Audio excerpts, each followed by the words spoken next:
And as it was making landfall, something very interesting was also happening. There was a Hurricane Hunter aircraft in there that had flown out of Biloxi, Mississippi, and it had our Chita Craft on board. Chita, you've had an amazing day today. Tell me about that trip into the eye of a strong Cat 4 hurricane. Yeah, well, David, just like you said, a really powerful Category 4, almost a Category 5.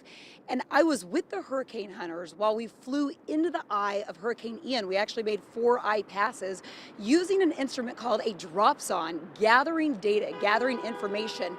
And I saw that coming back live. I saw that maximum sustained wind at 155 miles per hour. And listen to this, that wasn't the only instrument on board this flight.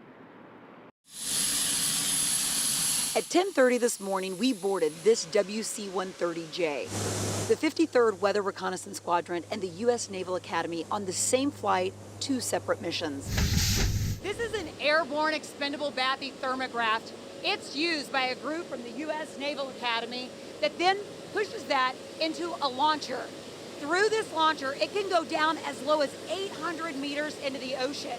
It has a radio inside that then signals back the water temperature inside a plane. 2 different instruments on this flight that help gather data for tropical systems. The dropsons, they get a profile of the atmosphere from where we drop them on the plane down to the surface of the ocean. Christina Peretta is an in-flight meteorologist who's in constant coordination with the National Hurricane Center. There's actually a few messages from them right now. We have a SATCOM system that we can message back and forth with them.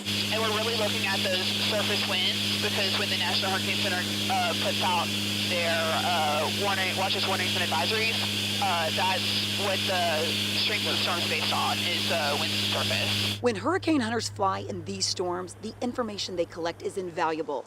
The track from the Hurricane Center can change, which means evacuations change, which saves lives. I think that's probably one of the most rewarding parts of the job, is that we know that we're out here doing something that's going to make an impact on potentially millions of people.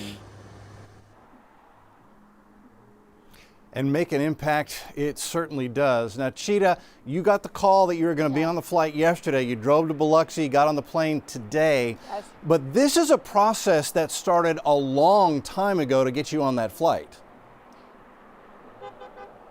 Yes, it did. In fact, I put my name, I called and requested to fly with the hurricane hunters back in July.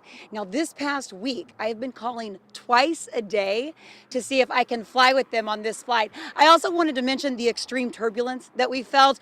Ooh, it is not for the faint of stomachs, okay? That third one really got me. So I will say I wanted to fly on this. I would give it about a day, but I would love to do this again. So I would recommend it. I'll send it back to you. And Chita, I can't wait to talk to you even more about your experiences on that flight. It must have been absolutely amazing. Thank you for taking that trip for us. So that's where the storm stands now.